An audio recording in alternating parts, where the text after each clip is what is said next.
Bismillahirrahmanirrahim. Assalamualaikum warahmatullahi wabarakatuh.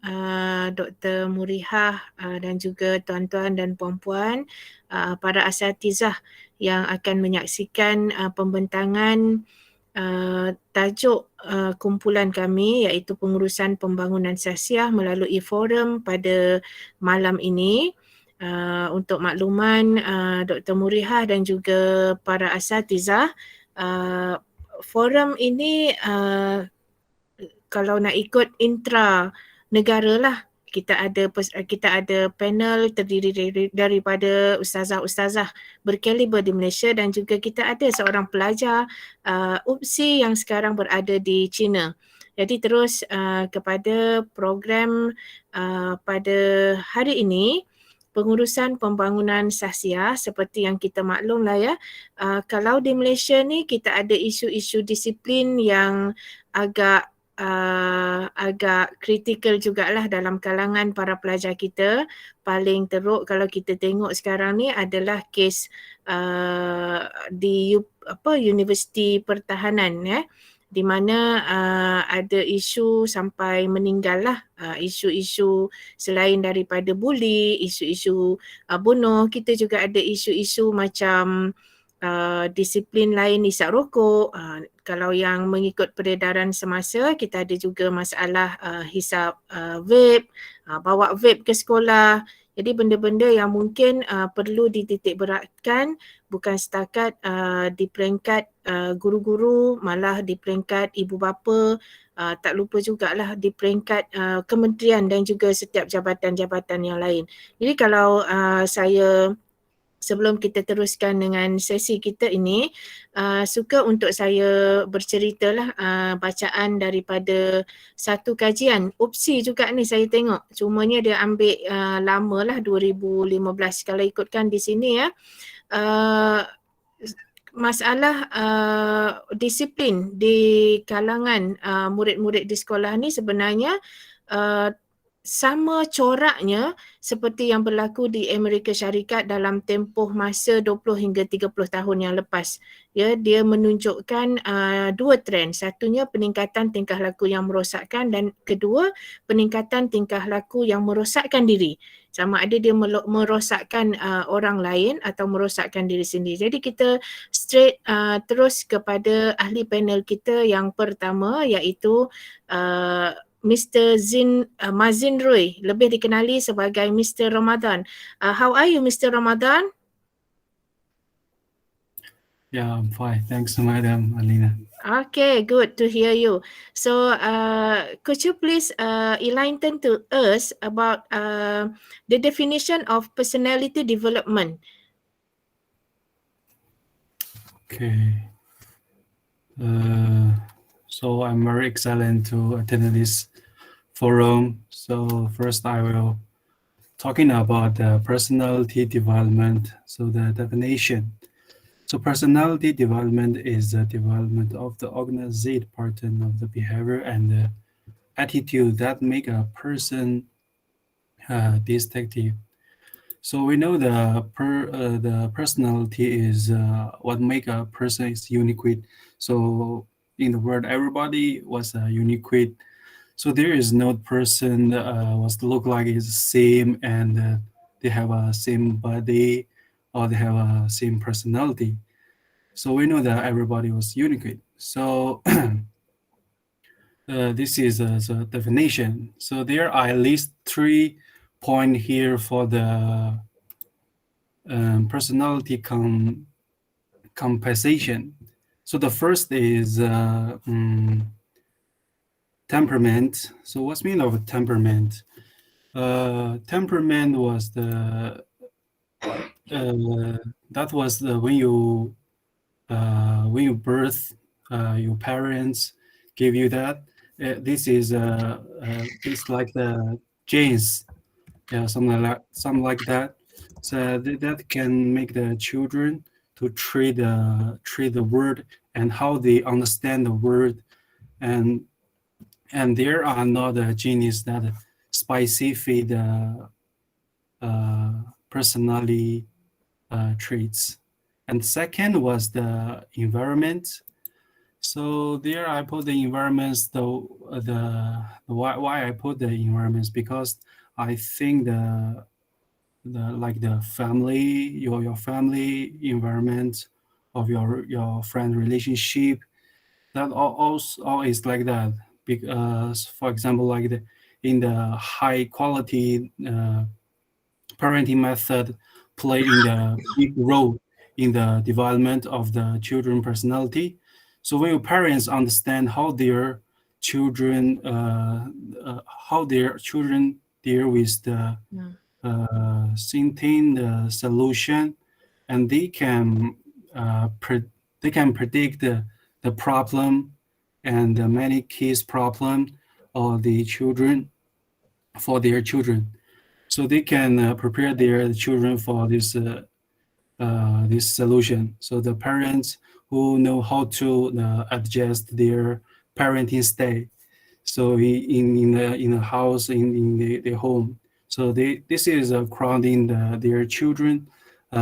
Spatial temperament can be best provide graduate and ensure the successful development of their children personality. And the third is character. I think the character was the how to say that. This is like a seed of the emotion. You know that this like this is always develop. This is not from your birth. You, for example, you are the introvert, this is your style, but this is always divine, you know that. So this is depend your early experience, like your family environment or something like that. The sometime your character also depend on the personal moral development. And in the character there I give the three aspects for the character. The first one is cognitive. What's mean of cognitive? The cognitive is mm, like you are smart or you're not smart. Like you have the cognitive. This is your character. One of their character. The second is emotion aspect. Emotion they have you have. You are shy or you have like the rational like that. The third is behavioral. Behavioral, the mean is that you are like a student in the classroom. They are action student to very like move or that. They also uh, can how to say that to your characters. Yes, this is my opinion. But Okay, Mr. Ramadan, let me explain in bahasa first. Jadi seperti yang okay, Encik Ramadan jelaskan tadi, sebenarnya pembangunan sahsiah tu sebenarnya dia merangkumi penampilan fizikal. I mean physical, right? Attitudes, sikap, yes, attitude. tingkah laku, kognitif, pemikiran, kita ada perasaan sosial macam yang dijelaskan oleh Encik Ramadan tadilah. Jadi terus kepada soalan kedua, straight to the second question, Mr. Ramadan, what Yeah. are the differences that you can see about the personality development according to Islamic perspective and also the Westerners? If you could explain to us. Okay, I think the development of the personality in Islam, this is a basic on the grances of the Quran and Sunnah. So we are Muslim, and we can find any answers from the Quran and Sunnah, and the purpose of the Quran and Sunnah. We can that was the cultivate a good personality. This is this is a how to say a crack. This is a cracked road, or this is have the how to say that on the path of the Islam, you know that. But in the Western scholar, they just basic on the theory. So yeah, they have no, they without have the any support of the religion beliefs. They just basic on their the experience, and they conclude some seed of the theory. So yeah, there I prepare the video here. So that I will show the video here. Jadi kita sama-sama tengok video yang akan ditayangkan oleh Encik Ramadan bertajuk 8 stage pembangunan sahsiah lah. 8 tahap pembangunan sahsiah berdasarkan pemahaman pemikiran Erikson. Okey, silakan Encik Ramadan. Okay.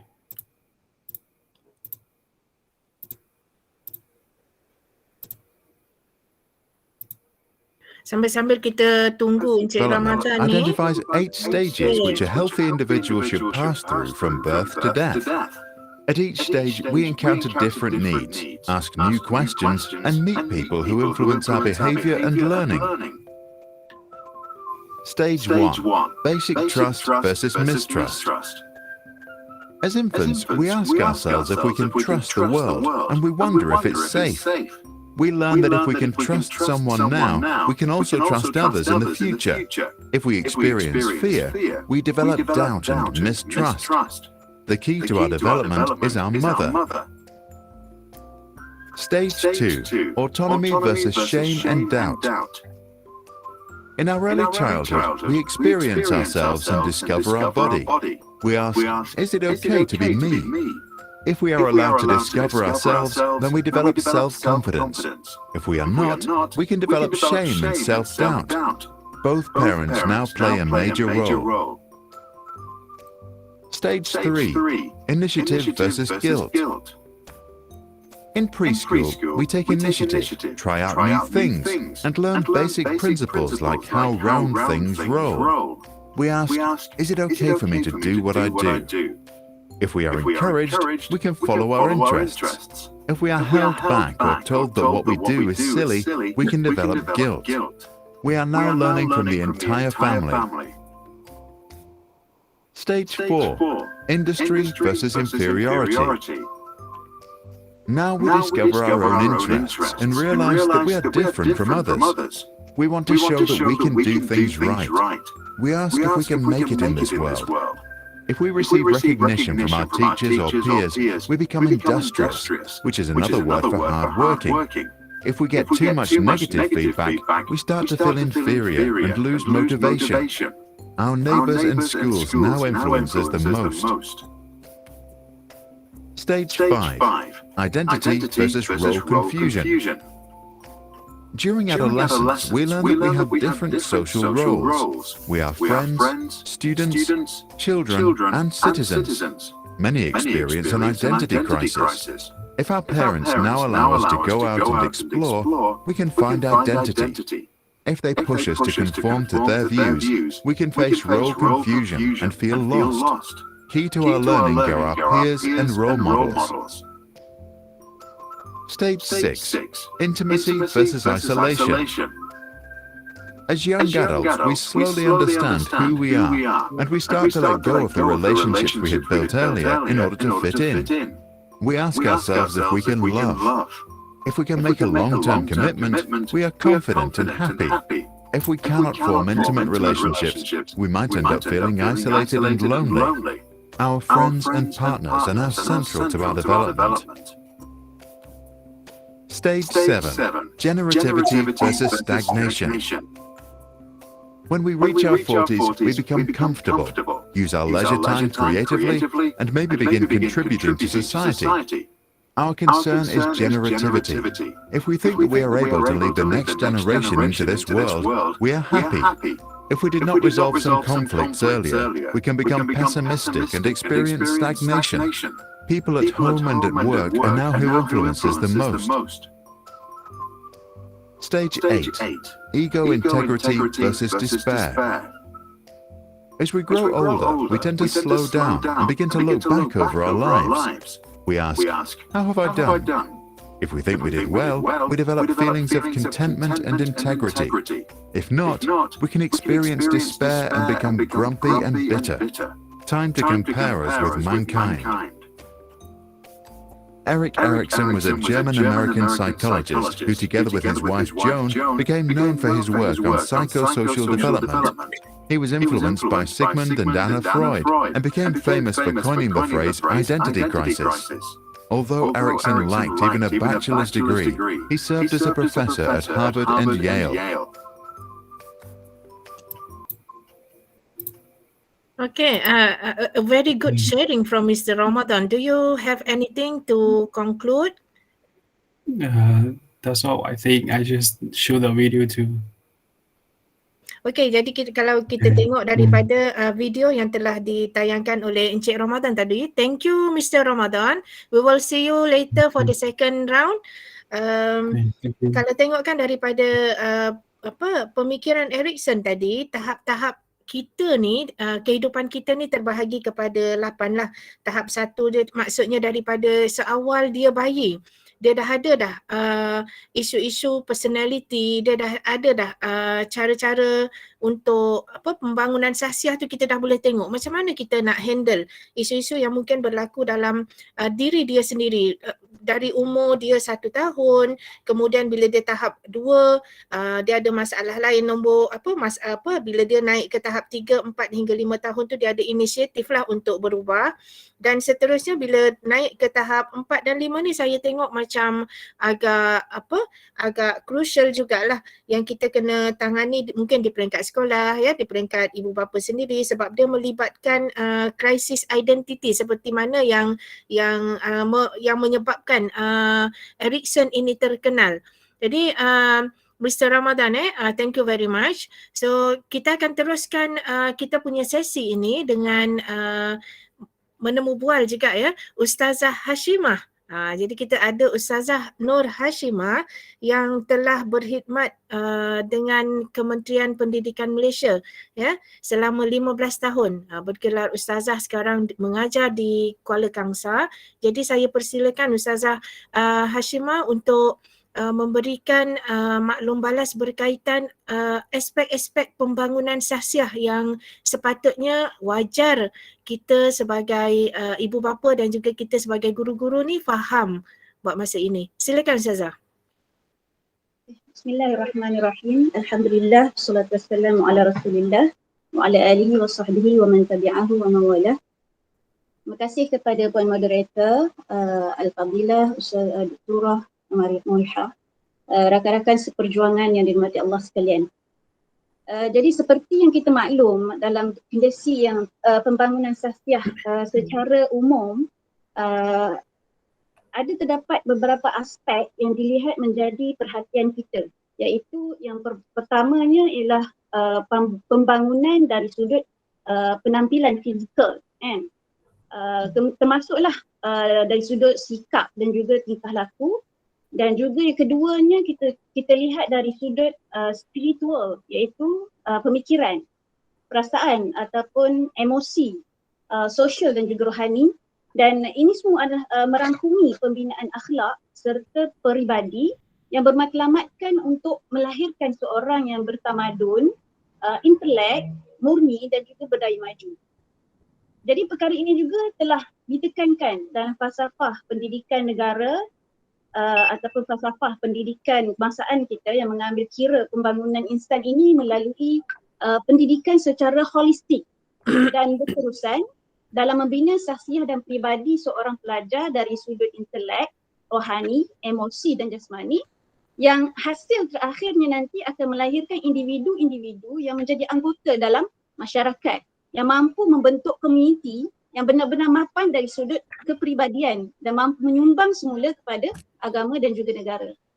Jadi selain itu juga sistem pendidikan yang kita ini berfungsi sebagai satu wadah yang memungkinkan kemenjadian dan kesejahteraan setiap individu Maksudnya di samping mengupayakan pelajar dari sudut kognitif dan fizikal, setiap pelajar, guru, sekolah dan juga institusi pendidikan beroperasi dan berinteraksi untuk membangunkan potensi-potensi rohani dan juga emosi pelajar. Jadi dalam konteks pendidikan ni juga, kalau kita tengok peringkat perkembangan yang paling kritikal adalah pada peringkat awal kanak-kanak lah kan. Jadi peringkat awal kanak-kanak ni kalau kita tengok dia adalah satu peringkat bagaimana kanak-kanak ni untuk dia nak memulakan kehidupan dia itu, dia memerlukan kepada satu contoh kan ataupun panduan untuk dia. Jadi kalau kita lihat kepada pepatah Melayu pun ada mengatakan bahawa melentur buluh tu biarlah dari rebung ni kan.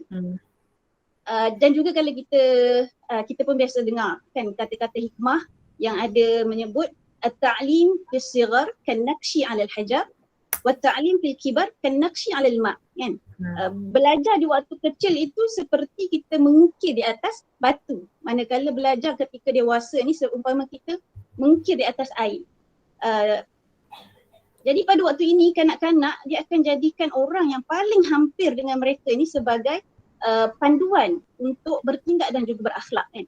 Jadi oleh itu kita tengok peranan ibu bapa dan juga guru-guru ni merupakan orang yang paling hampir lah dengan kanak-kanak dan sangat besar peranannya kerana segala bentuk pengajaran dan yang sama ada berbentuk formal iaitu dari sudut akademik kan ataupun secara tidak formal iaitu pembentukan adab dan juga akhlak yang baik itu diadaptasi oleh kanak-kanak ini daripada kelakuan dan akhlak yang ditunjukkan oleh pendidik tersebut. Jadi dengan sebab itulah pendekatan yang lebih terarah dalam pembentukan sahsiah dan peribadi pelajar ini diambil perhatian yang amat serius di semua peringkat. Jadi konklusinya yang moderator, fokus pembangunan sahsiah pelajar ini mestilah dia merangkumi kesemua elemen sama ada elemen kognitif dan juga fizikal serta emosi dan juga spiritual. Jadi itulah kesimpulan yang boleh saya buat. Masya Allah, penjelasan yang sangat terang benderang lah pada saya yang terpaku mendengar pertama kali dengar Ustazah Hashimah punya penjelasan ni. Jadi saya tertarik dengan falsafah pendidikan kebangsaan itu ya. Ada Jerry. Jadi saya suka untuk bercerita jugalah sebenarnya kalau di AADK kita ada juga Jeris. Jeris maksudnya dalam setiap program-program kita kepada klien-klien penagih dadah tu mesti ada kompartmen yang berkaitan dengan jasmani, emosi, rohani, intelektual dan kita tambah S tu lah sahsiah ni. Jadi Ustazah kira bertepatan lah tajuk pembangunan sahsiah ni untuk kedua-dua grup ni sama ada murid-murid dan juga klien penagih dadah dan juga ahli keluarga sebenarnya. Dan saya juga suka untuk mengulas yang penjelasan Ustazah berkaitan dengan keperluan untuk pelaksanaan dari segi spiritual, dari segi fizikal. Yang saya tengok pentaksiran aktiviti jasmani, sukan dan kurikulum pun dah diaplikasikan ya Ustazah. Kalau tak silap saya 2015 ke macam mana pentaksiran aktiviti jasmani, sukan dan kurikulum tu yang saya tengok pentaksiran sama ada dari segi akademik dengan yang bukan akademik. Dan saya melihat juga bersesuaian lah dengan konsep pendidikan mengikut Imam Al-Ghazali lah melalui kitab Ihya Ulumuddin ya, yang dia menyentuh kalau boleh menyeluruh, maksudnya tidak berkaitan dengan emosi sahaja, fizikal sahaja, tapi keseluruhan lah melibatkan juga spiritual, keagamaan budak-budak ni, para pelajar. Jadi kita terus kepada soalan seterusnya kepada Ustazah Hasanah yang telah berkecimpung dalam khidmat pendidikannya ni selama 15 tahun juga ya. 12 tahun Puan Ustazah Hasanah. sekarang bertugas di sekolah di Ipoh. Jadi sebelum kita teruskan dengan topik-topik seterusnya, suka untuk kita berhenti sekejap dan mendengar penerangan Ustazah Hasanah berkaitan dengan pembangunan sahsiah di institusi pengajian tinggi. Silakan Ustazah. Assalamualaikum warahmatullahi wabarakatuh. Alhamdulillahirabbil alamin wassalatu wassalamu ala asyrafil anbiya'i wal mursalin wa ala alihi wa sahbihi ajma'in. Okey, pembangunan sahsiah di IPT apabila merujuk kepada pembangunan sahsiah di IPT, kita fokus kepada remaja-remaja yang meningkat umur 17 tahun ke atas. Okey, apabila telah masuk ke alam universiti, pelajar-pelajar ini menghadapi masalah pada peringkat awal untuk menyesuaikan diri dengan di alam kampus, untuk melibatkan diri dengan kurikulum di universiti. Jadi, pihak unit HEP, Hal Ehwal Pelajar dengan dibantu dengan Majlis Perwakilan Pelajar, fakulti-fakulti, Jawatankuasa Perwakilan Kolej Kediaman, Pegawai Pembangunan Pelajar Fellow telah mengadakan dan telah merancang pelbagai program untuk membantu mahasiswa-mahasiswa ini untuk membangunkan sahsiah dan jati diri mereka. Mereka akan rasa satu masalah yang besar kerana telah berubahnya satu alam persekolahan daripada sekolah rendah kepada sekolah menengah dan kemudian akan pergi ke alam mahasiswa. Bila telah masuk ke IPT ini, memang pelbagai masalah pengurusan masa dari segi menyesuaikan diri dengan alam kampus ini sangat besar bagi pelajar-pelajar. Jadi, pihak IPT, Unit Hal Ehwal Pelajar dan MPP, fakulti-fakulti di setiap universiti telah bersatu padu untuk merangka pelbagai usaha untuk membantu pelajar-pelajar kita supaya pelajar-pelajar kita dapat seimbang dan harmoni dari segi jeris yang kita sebut dalam falsafah pendidikan negara tadi. Okey, program-program yang bersifat keilmuan, kerohanian dan kendiri juga telah dilaksanakan di IPT. Okey, kita pergi kepada okey, tu. Peranan institusi pengajian tinggi. Okey, seperti mana yang Ustazah sebelum ni cakap kan? Pembangunan model insan yang menyeluruh dan holistik. Di universiti juga, pihak universiti telah merancang untuk memastikan seimbang emosi, sahsiah, intelektual, rohani dan jasmani ni untuk melahirkan mahasiswa yang unggul, bersikap progresif dari segi ilmu pengetahuan dan akademiknya, dari segi sukan dan rekreasinya, etika dan moral yang tinggi. Mereka terlibat dengan aktiviti co-curriculum dan co-curriculum, itu untuk menghasilkan mahasiswa yang berkualiti apabila keluar daripada IPT yang akan datang. Okey. Sikit lagi ya moderator. Boleh teruskan, tak ada masalah. Okey. Kita pergi kepada kategori aktiviti pelajar di kolej-kolej kediaman. Kolej-kolej kediaman ni merupakan tempat kediaman semua mahasiswa yang duduk di kolej. Pelbagai aktiviti telah dirancang oleh Jawatankuasa Fellow Kolej supaya murid-murid mahasiswa ni lebih seimbang. Kita tengok lebih seimbang dengan kebudayaannya, dengan sukan dan rekreasinya. Sukan, rekreasi, inovasi. Betul. Kemasyarakatan. Dan semua ni mahasiswa akan diberikan merit untuk mereka aktif dalam co-curriculum di universiti. Itulah sedikit sebanyak peranan universiti untuk menyeimbangkan. Okey. Dia bukan apa, bila aktif di universiti sebenarnya akan membantu juga mahasiswa ni nanti bila keluar nak cari kerja kan. Sebab kita bukan berdasarkan kepada pencapaian akademik sahaja tapi keaktifan kita. Tapi saya tengok juga Ustazah Hasanah, program-program di IPT ini sebenarnya mendidik mahasiswa itu untuk lebih menjadi seorang yang independen. Saya tengok. Dan kalau tengok ada satu ni kepimpinan, saya suka untuk kongsi juga ni Ustazah Hasanah. Kami di AADK, kita ada program kepimpinan kepada mahasiswa IPT khas kita panggil tomorrow's leader. Tapi lebih kepada program pencegahan lah. Maksudnya macam mana nak bentuk mahasiswa ni selain daripada menjadi seorang pemimpin, kita nak bentuk mereka supaya boleh bersikap asertif, menolak lah apa-apa negatif, perkara-perkara negatif ni. Jadi saya teruskan lagi. Terima kasih Ustazah Hasanah atas penjelasan yang sangat jelas lah tadi.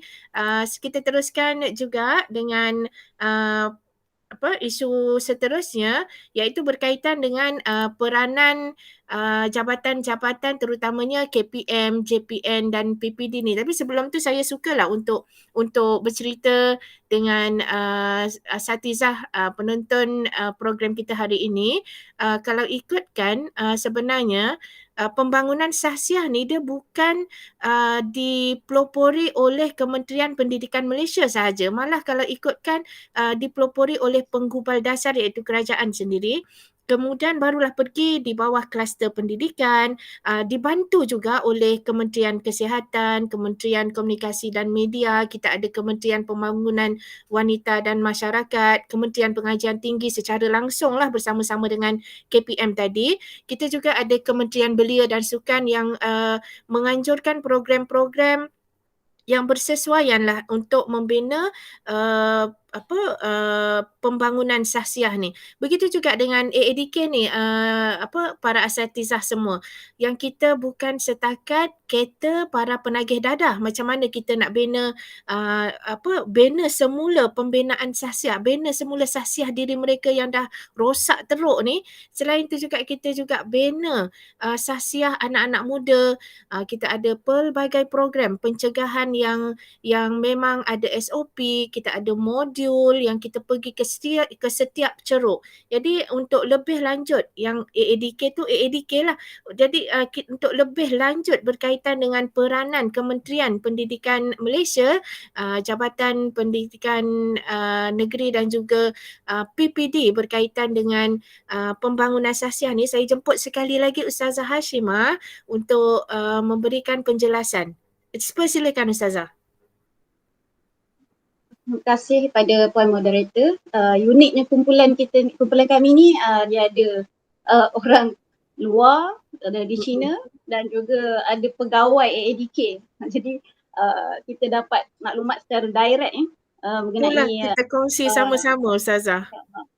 Baik, kalau kita melihat kepada peranan KPM ataupun Kementerian Pendidikan Malaysia, JPN, Jabatan Pendidikan Negeri dan juga PPD, Pejabat Pegawai Pelajaran Daerah. Okey, baik. Sebenarnya ketiga-tiga elemen ni mempunyai hubungan yang sangat rapat lah. Yang sangat rapat. Jadi kalau kita lihat kepada peranan atau fungsi KPM, ada satu bahagian di bawah KPM ni ada satu bahagian perancangan dan penyelidikan dasar pendidikan. Jadi bahagian ini dia berperanan sebagai penggubal dasar pendidikan negara melalui perancangan dan penyelidikan ke arah sistem pendidikan yang berkualiti. Jadi antara pelan yang telah dirangkanya antaranya yang terkini inilah pelan seperti mana yang kita tahulah pelan pembangunan pendidikan Malaysia PPM 2013-2025 dan plan ni sebenarnya dia telah meletakkan dengan jelas sasaran yang perlu dicapai kan, dari segi kualiti, dari segi equity dan akses dalam tempoh 13 tahun 13 ke 2025. Jadi kalau kita tengok pelan ini pun sentiasa ditambah baik sejajar dengan transformasi nasional 2050 ataupun dikenali sebagai TN50. Dalam pelan ini ada 6 aspirasi murid, iaitu melahirkan murid yang mempunyai pengetahuan, kemahiran berfikir, kemahiran memimpin, kemahiran dui bahasa, etika dan juga kerohanian serta mempunyai identiti nasional. Dan aspirasi ini telah dipertingkatkan lagi dengan kemahiran berfikir aras tinggi ataupun KEBAT kan. Bertujuan untuk melahirkan pelajar bertaraf global dan juga bertepatan dengan pendidikan abad yang ke-21, abad ke-21. Jadi selain itu kemahiran teknologi digital kan, STEM, sains, teknologi, kejuruteraan dan matematik juga turut diberi perhatian. Jadi dasar ataupun plan inilah yang akan dibawa kepada peringkat JPN kan. Kemudian bawa pula kepada PPD dan akhirnya dibawa pula kepada peringkat sekolah dan akhirnya terus kepada golongan sasar untuk kita melahirkan ataupun menghasilkan sasaran kita lah, murid ataupun pelajar tu sendiri. Kita nak keberhasilan murid tu lah kan. Jadi itu peranan dari sudut penggubah dasar. Kalau kita lihat pula kepada peranan Jabatan Pendidikan Negeri, di bawah Jabatan Pendidikan Negeri ni juga ada beberapa sektor yang ditubuhkan yang mempunyai fungsi dan peranan dia yang tersendiri dan lebih khusus kepada pembangunan sasiah, iaitu sektor pengurusan pembangunan kemanusiaan yang berperanan untuk memastikan pengurusan pembangunan kemanusiaan murid-murid di seluruh sekolah rendah dan menengah negeri dirancang dan dilaksanakan dengan baik dan berkesan. Yang keduanya, membantu pembangunan sasiah dan kawalan disiplin murid di sekolah rendah dan menengah dapat diuruskan dengan baik. Selain daripada sektor pengurusan pembangunan kemanusiaan ni, ada juga satu sektor lain iaitu sektor pendidikan Islam dan moral. Ini lebih khususlah kepada murid-murid Islam. Untuk tujuannya untuk membentuk sasiah unggul pelajar serta pewujudan iklim diri dan budaya sekolah yang sihat, kan, menerusi dakwah yang berkesan dan kurikulum pendidikan Islam yang banyak membantu pembentukan sasiah murid ni. Kalau kita nanti mungkin ada selepas ni Ustazah yang akan menerangkanlah apa dia usaha-usaha ataupun program-program yang telah dilaksanakan di peringkat sekolah kan di bawah dakwah ni. Jadi kemudian itu tugasan ataupun peranan yang dimainkan oleh Jabatan Pendidikan Negeri lah. Kemudian pejabat pelajaran daerah ni kalau kita tengok peranan ni adalah sebagai wakil kepada JPN ataupun Jabatan Pendidikan Negeri dalam segala urusan pentadbiran jabatan di peringkat daerah.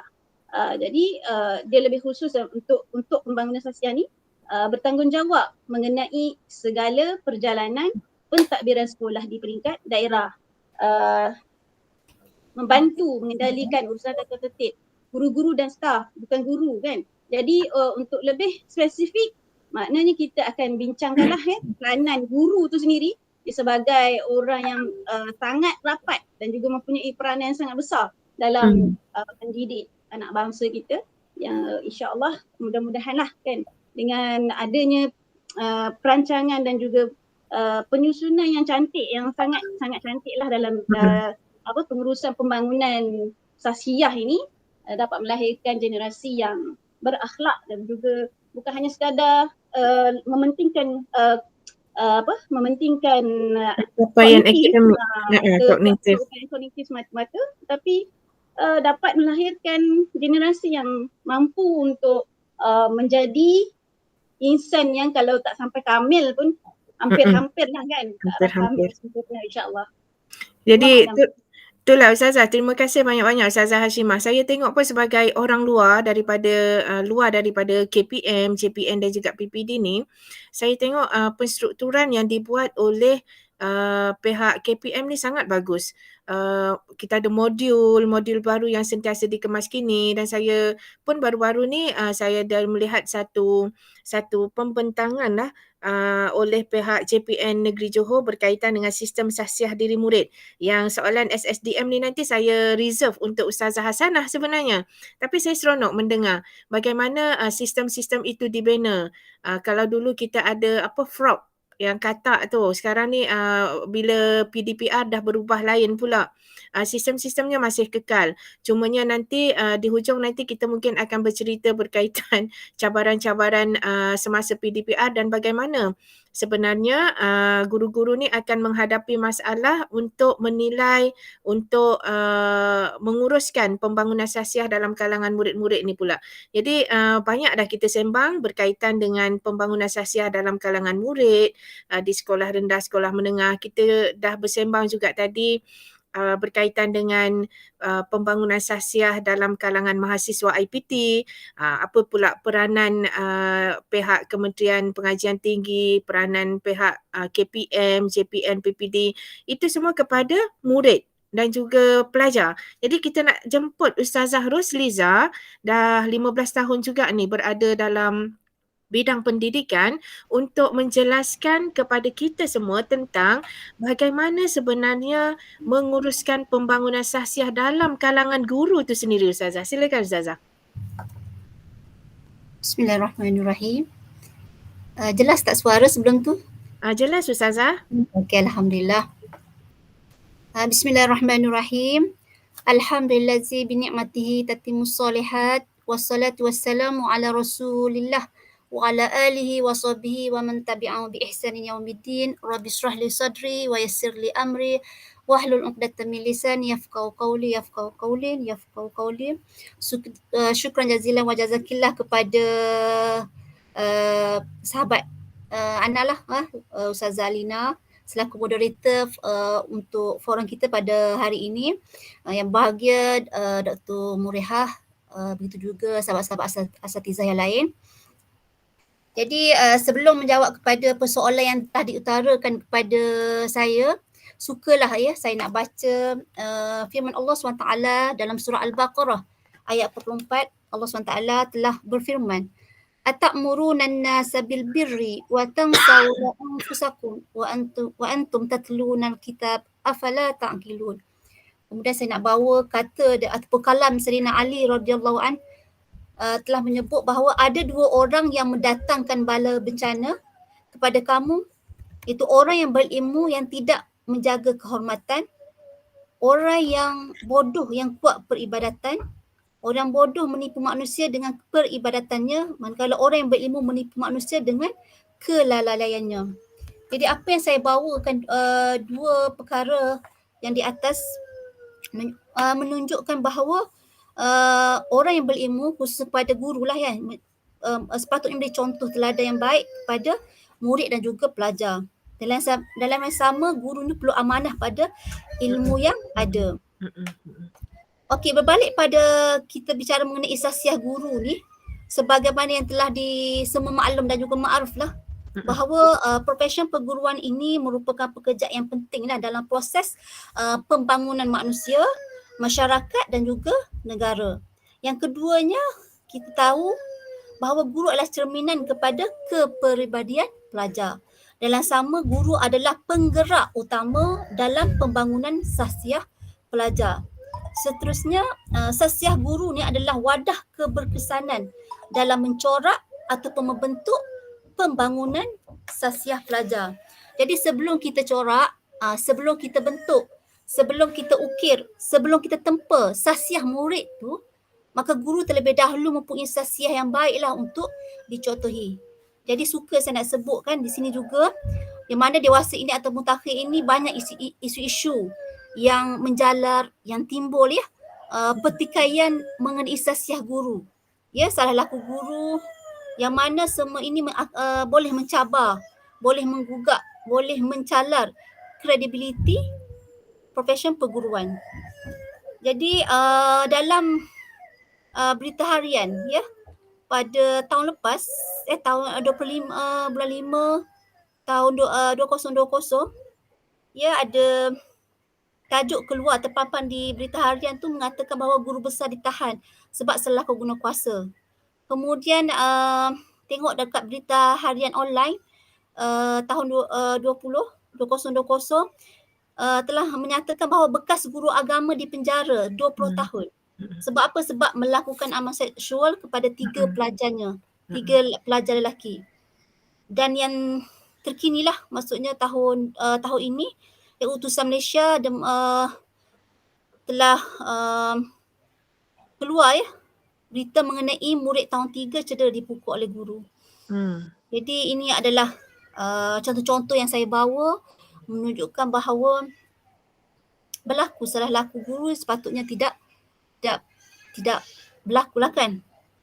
Jadi terus pada menjurus soalan yang telah dituarakan, iaitu apakah ciri-ciri sahsiah guru yang positif. Jadi suka saya nak kongsi menurut pemikir pendidikan, iaitu Dr. Muhammad Omar Ashibani telah menggariskan, fokus kepada guru Muslim lah, menggariskan 4 ciri. Okay. Ciri yang pertama ialah sifat kerohanian. Yang mana sifat kerohanian inilah berkait rapat dengan keimanan yang kekal kepada Allah Subhanahu Wa Taala. Jadi di samping punya keimanan yang asas yang kukuh, diserikan lagi seorang guru diserikan lagi akhlak-akhlak yang memudah lah, kaya dengan sifat jujur, tepati janji, penuh keikhlasan dalam mengajar, hadiri, pemaaf. Okey, yang kedua ialah sifat mental. Sifat mental ni merujuk kepada intelek lah, kecerdasan akal, kebijaksanaan, kepintaran. Jadi seorang guru ni mampu menguasai bidang yang diajar, mahir, pakar, antaranya fasih, bijak atau pepetah dalam berbicara. Okey, yang sifat yang ketiga ialah sifat kejiwaan. Lebih kepada sifat dalaman dah.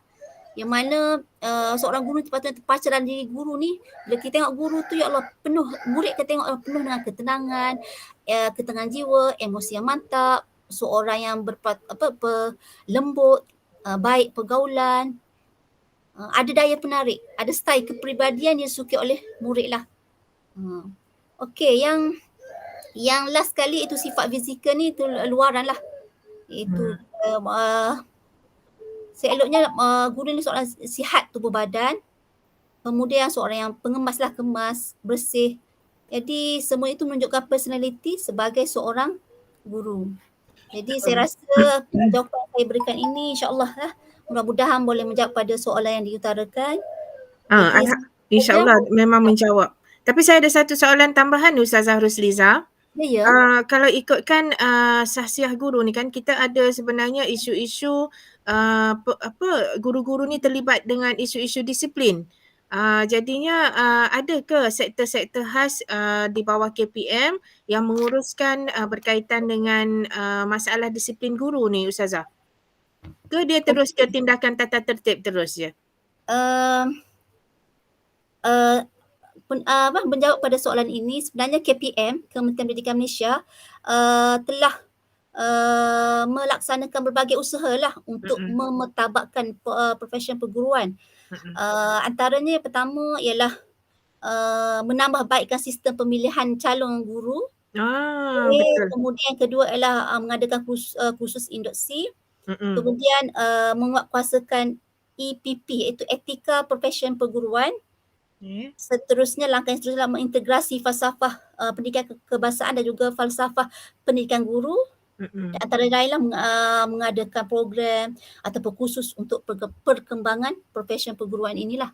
Adalah usaha-usaha. Tapi itu di peringkat, maksudnya di peringkat JPN sendirilah. Bawah KPM. Sebab saya suka untuk kongsi lagi sekali ni pengalaman saya bertugas di AADK selama 18 tahun ni, ustazah-ustazah semua, Mr. Ramadan. Mr. Ramadan, we have actually teachers who involved in drug addict, involved as a drug addict lah.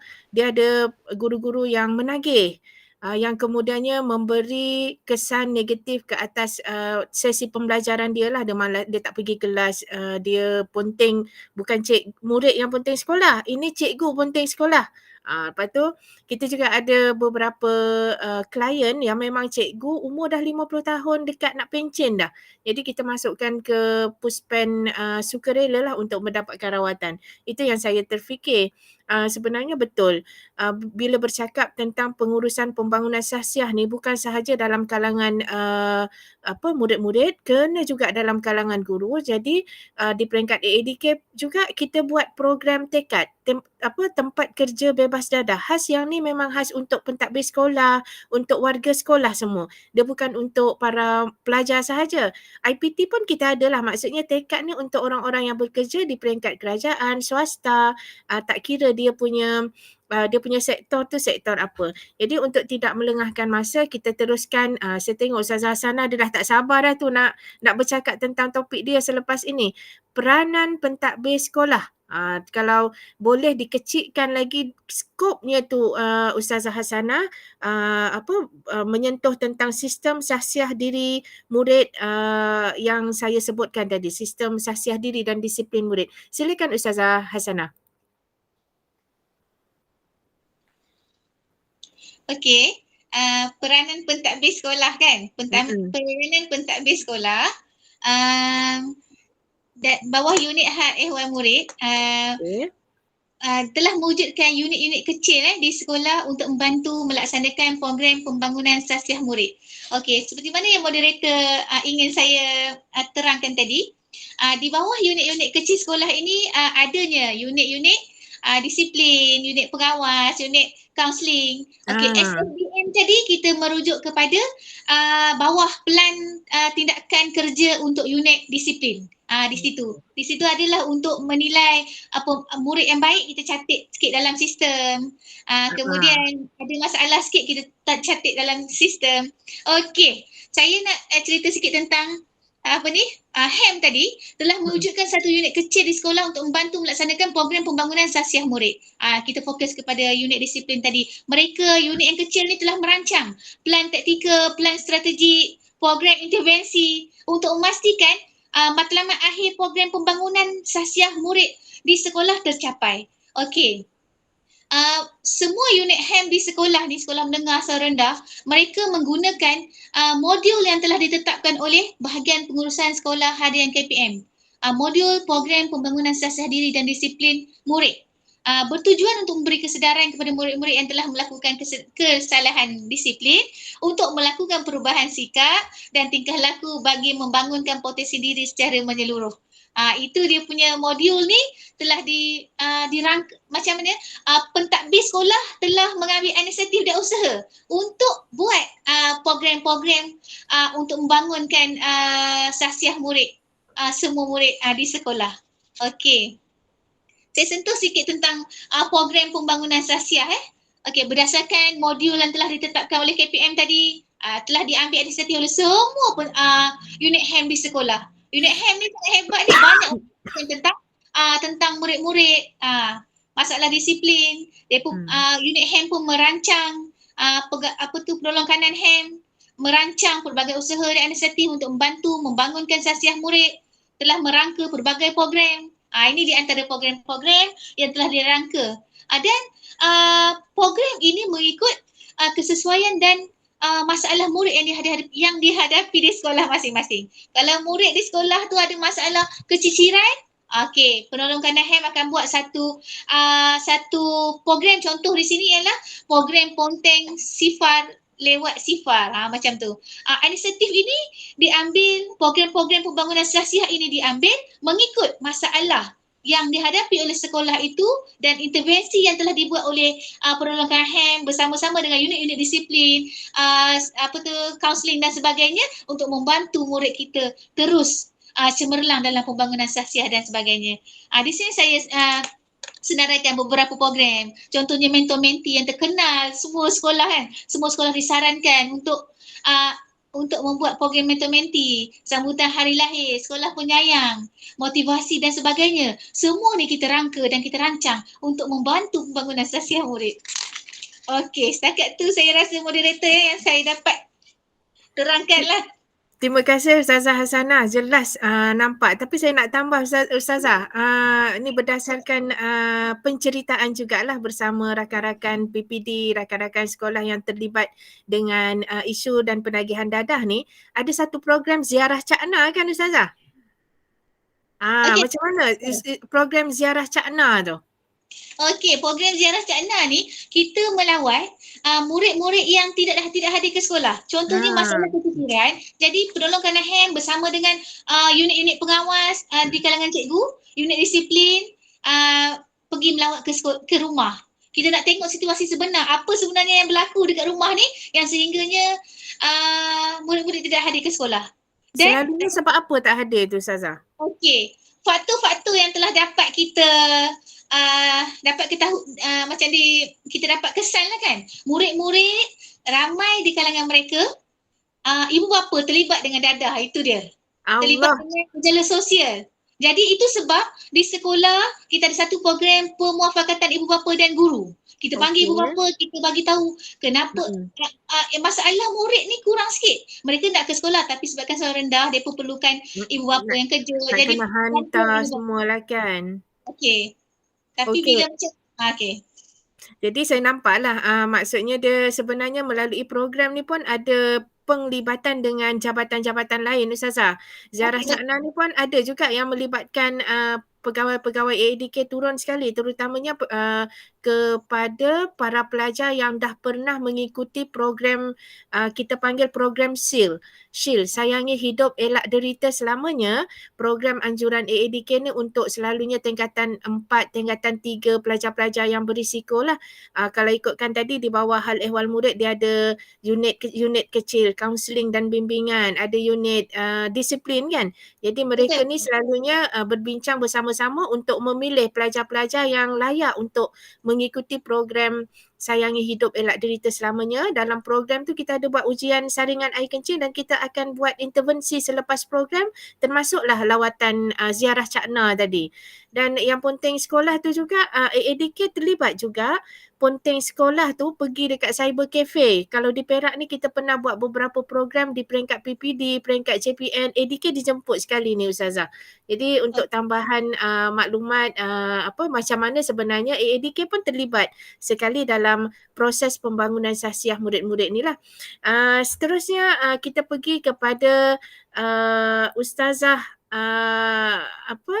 Ustazah Rosliza dengan tajuk cabaran dalam pembangunan sahsiah ni Ustazah. Bukan apa Ustazah Rosliza.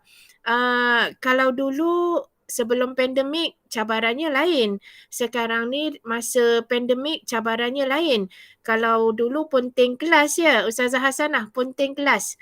Tak datang kelas langsung. Yang ni kita buat PDPR, tak datang kelas juga. Nanti online tapi masuk lambat. Apa lagi? Dia tak datang langsung. Lepas tu kalau online pun dia tak aktif, tak buka kamera. Saya bukan bercakap anak orang, saya bercakap anak sendiri ni ustazah-ustazah semua. Macam tu lah.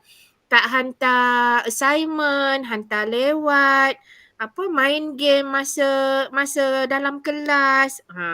Jadi kalau Ustazah Rosliza boleh jelaskan secara spesifik pula lah berkaitan dengan cabaran dalam pengurusan pembangunan sahsiah yang dihadapi oleh guru-guru sekarang.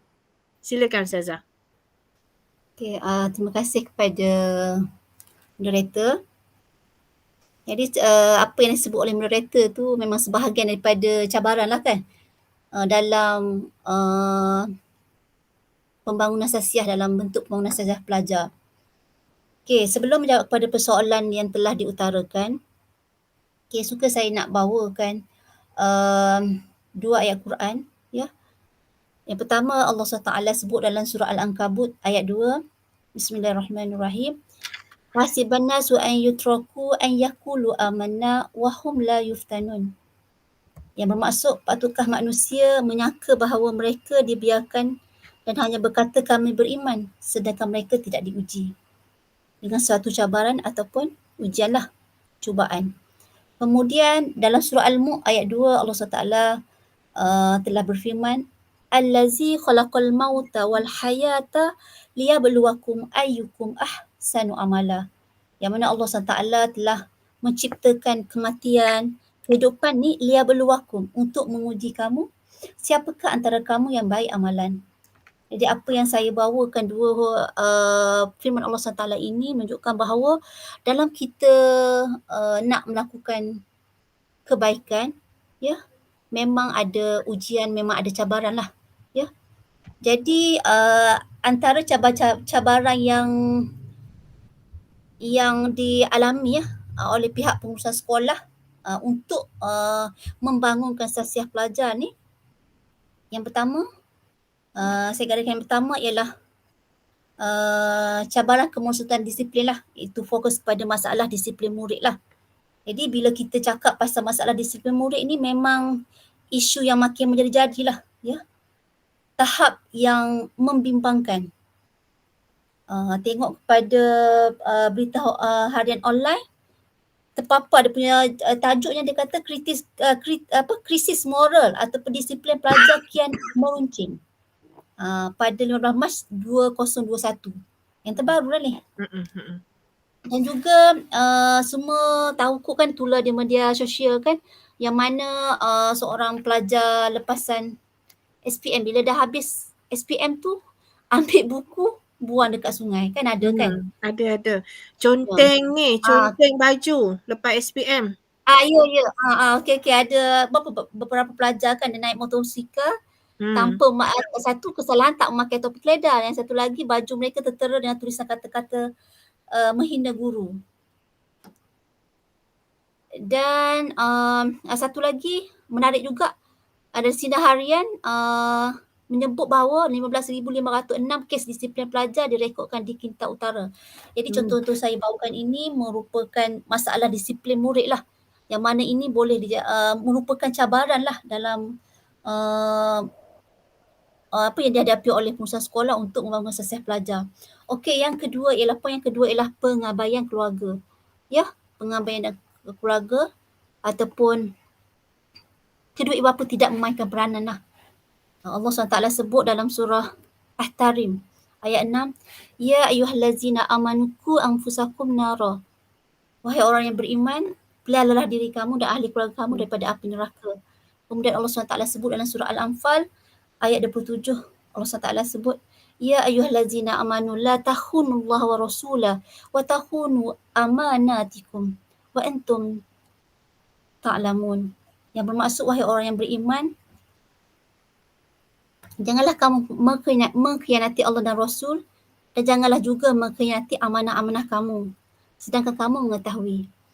Jadi apa yang disebutkan dalam ayat Al-Quran ini jelas kan, menunjukkan bahawa peranan ibu bapa itu begitu besar. Ya, dalam mendidik anak-anak merupakan amanah lah daripada Allah SWT. Anak-anak merupakan amanah ibu bapa. Jadi sekiranya ibu bapa tidak memainkan peranan, jadi kesannya macam ni lah. Kesannya anak-anak akan kurang didikan agama lah. Jadi anak ni ibarat seperti kain putih lah. Ya, ibarat kain putih yang mana ibu bapa lah yang nak mencorakkan batik dan sebagainya, daripada ibu bapa yang nak mencorakkannya. Jadi peranan ibu bapa ni amat besar lah, ya. Sebab itu Allah SWT sebut sebagaimana apa yang telah saya bacakan tadi. Jadi yang seterusnya ialah pengaruh rakan sebaya. Jadi pengaruh rakan sebaya ni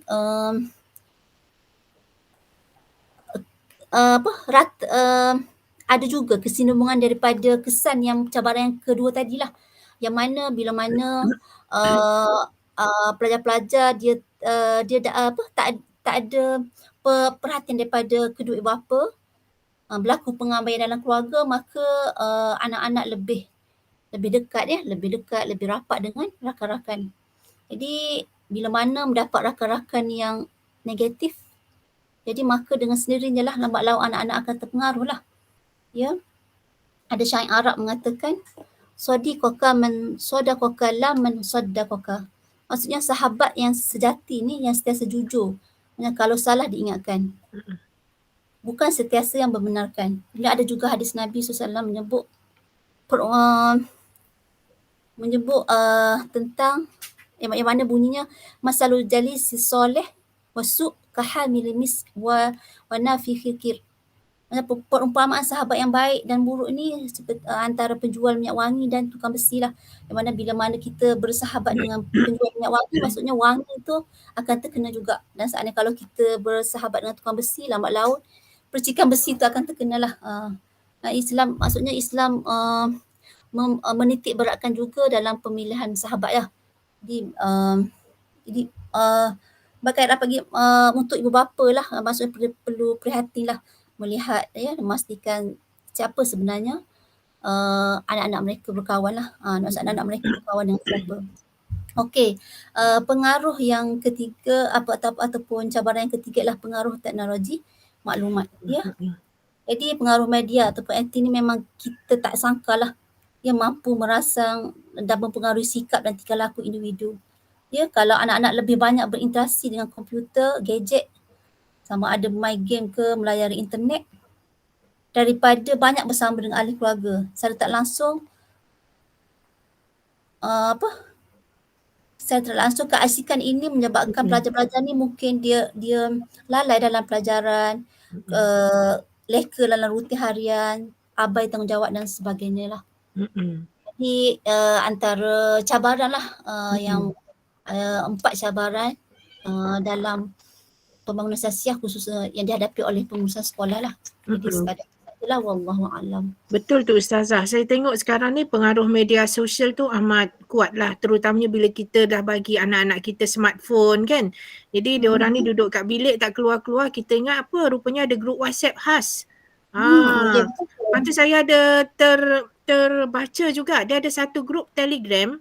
Budak-budak ni kalau ada kelas dengan cikgu-cikgu, dia akan bagi link kelas Google Meet, Zoom meeting tu dalam grup Telegram, kemudian jemput semua orang untuk masuk dan hack grup tu jadi grup dia. Tendang semua orang sampai semua orang keluar, termasuk cikgu-cikgu tu sekali. Tu saya ada terbaca jugalah, terkejut saya. Ya. Betul Ustazah, ada kan? Waktu Ada. PDPR ni. Itulah pengaruh sosial, pengaruh kawan-kawan jugalah tu sebenarnya, sebab diorang tak kenal sesama diorang dalam grup Telegram tu. Tapi macam mana dia boleh mempengaruhi orang lain untuk buat benda tu. Dia sama juga macam kes menagih lah Ustazah. Dia tak berapa seronok menagih seorang-seorang. Dia ajak kawan-kawan dia. Dia ajak tu sama ada dia. Dalam bab tu bijak pula dia orang pakar pula dia. Kalau tak tahu nak cara Anak zaman sekarang belajar, jangan sampai nanti diorang pergi buat sendiri jenis dadah-dadah syabu yang jenis sintetik tu Ustazah. Na'udzubillah lah. Na'udzubillah lah Ustazah. Yang keluarga pula kadang-kadang ni bila melibatkan pelajar-pelajar sekolah Ustazah-Ustazah, saya nak kongsilah asatizah semua ya. Kadang-kadang ada mak bapak, kita sebut diorang abaikan anak-anak. Tapi ada kalanya mak bapak ni datang very defensive. Maksudnya kan dia tak percaya anak dia tu menagih. Sampai bersilat-silat lah sekali dengan kami. Kalau dekat pejabat tu punya tak percaya. Bila kita tunjuk strip, double line, barulah terduduk, terdiam. Tu selalunya macam tu lah di peringkat kami. Kita nak salahkan, tak tahu nak salahkan siapa. Sebab isu penagihan dadah ni, dia ialah bila sekali dah ambil, dia memang akan ketagih. Walau macam mana dia nak berubah pun dia ambil masa. Dia bukan menagih dah 3 tahun berhenti 3 bulan, tidak. Jadi begitulah Ustazah asatizah semua ya. Kita teruskan kepada Mr. Ramadan untuk the last question Mr. Ramadan. If you've been listening to us, what we have been discussing just now, actually our Malaysian personality development in Malaysia consists of a combination of physical, emotion, spiritual, intellectual, and also personality. So what about in China? How do you manage personality development there? Okay, thanks, Madam Alina. So for this question, I just summarize some few point here. So for the first is I think we need to cultivate the student confidence, self-confidence, because we have to create a chance for the success. We help the student achieve the success and reduce the number of fail. And behind the student, the enhance the student self the confidence, and to let student to face the fail and discover their talent and show themselves. I know in our study life, we always we often always to give up when we face some how to say that some lose, some fail, we just give up, we just lose the confidence. So that is how to say that someone to get a student to analyze the reason why you will fail, or why to make the analysis, and to prepare for the next challenge. So for the second is protect the student self-respect. I think this is very important for them. Because there is no the discrimination and know the insult.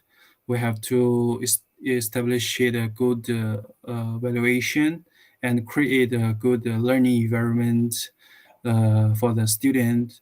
Because in China, you know that we already canceled the public the examination result. We just signed the message to the parents how much how many marks you get in the final exam. Yes, because that the purpose in we protect children self respect. Why we do that? Because we think that the learning is for the knowledge. That learning is not for the get hard mark or hard the high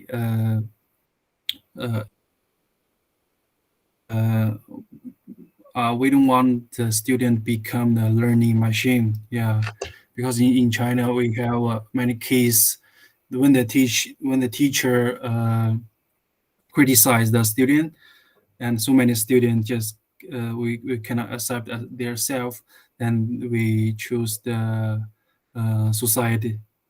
Yeah, so this is many cases in China. So we have to cultivate the how to say that the physical quality of the student. And third, I give the point is improve the student post what is that? Positivity. Yeah, positivity. I think that is for the teachers, because in China we have so many teachers. We use the Uniquid teaching method, and we get a well design in the class. We provide the how to say that the well question, and we can we can get active thinking. Yeah, we make the student get active thinking and increase their interest in the learning or in other things. There can develop them the positive personality. So where they will make it easy for learning or for other new things. So my last is about nationality. This is in China. I'm not sure this is especially in China or not. We have Rukun Because Negara in Malaysia. If it's you about have nationality, we have Rukun Negara. because we have to learn about our policies, and we have policies class. Mhm. So I don't know the Malaysian education. The student need to learn the Malaysian policies or not. Yeah. So I put it this. I want to make the student love their country, and the love their own nationality. You know, in China we have 56 nationality. So I am So one many. of nationality. 56. Yeah, so many, 56. Instead of Yeah, Malaysia, so we have sorry, I didn't listen properly. Melayu, Yeah. Melayu, Tamil, India, China, and also lain-lain.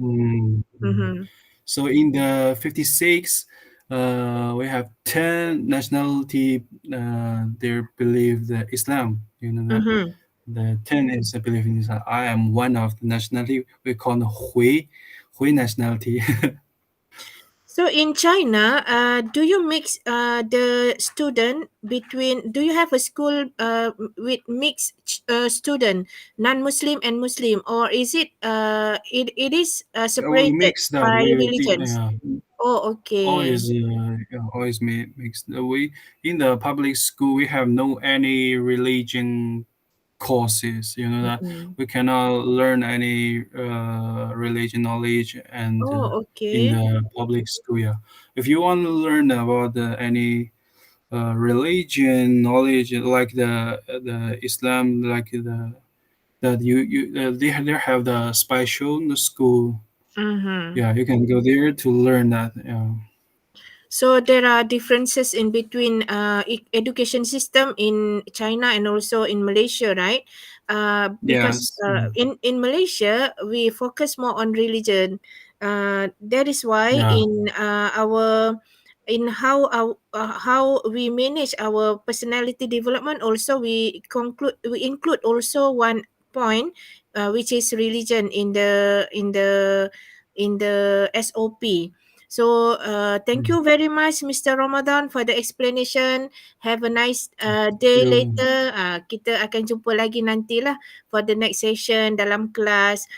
So saya nak pergi terus kepada conclusion di mana hasil daripada perbincangan bersama-sama para asatizah malam ini, alhamdulillah apa yang saya boleh simpulkan berkaitan dengan pengurusan pembangunan sahsiah di Malaysia ni sebenarnya kalau ikutkan semua pihak memang bersama-sama KPM bersama-sama dengan JPN dan PPD dalam menguruskan pembangunan sahsiah murid-murid, pelajar dan juga mahasiswa di IPT. Maknanya KPM ni dia bukan kerja silo, kita buat sama-sama. Program pun kita buat secara hybrid. Dan keduanya saya suka untuk menjelaskan yang pengurusan pembangunan sahsiah kita ni sebenarnya adalah terbaik. Ini pendapat saya sebagai orang luar daripada KPM sendiri. Saya lihat terbaik sebab dalam masa yang sama nak uruskan sahsiah para murid dan pelajar ni juga KPM dia tak lupa tahu untuk memasukkan elemen-elemen daripada Al-Quran dan As-Sunnah sekali. Dan akhir sekali yang saya lihat perlunya ada elemen keikhlasan, perlunya ada sifat kasih sayang kepada para pentadbir, pelaksana program sistem-sistem berkaitan dengan pembangunan sahsiah ni kepada anak-anak murid kita ni untuk maksudnya kemaslahatan di masa hadapan. Walaupun sekarang ni kalau ikut memang PDPR ni adalah satu tempoh yang agak mencabar bukan saja kepada murid-murid malah kepada guru-guru dan juga mak bapak ni yang kena mengajar juga selain daripada guru-guru. Jadi sama-samalah kita untuk membangunkan dan memperbaiki kita punya sistem pembangunan sahsiah ini. Jadi tuan-tuan dan puan-puan, Dr. Maurihah, para asatizah yang menonton, sebelum saya sudahi program kita malam ini, jadi saya suka untuk mengucapkan ribuan terima kasih atas masa yang para asatizah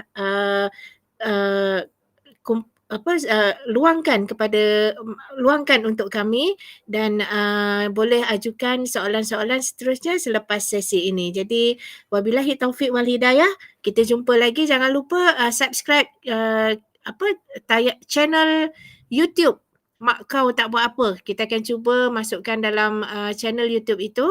Subscribe dan kita jumpa lagi insya-Allah. Assalamualaikum warahmatullahi wabarakatuh. Waalaikumsalam warahmatullahi wabarakatuh.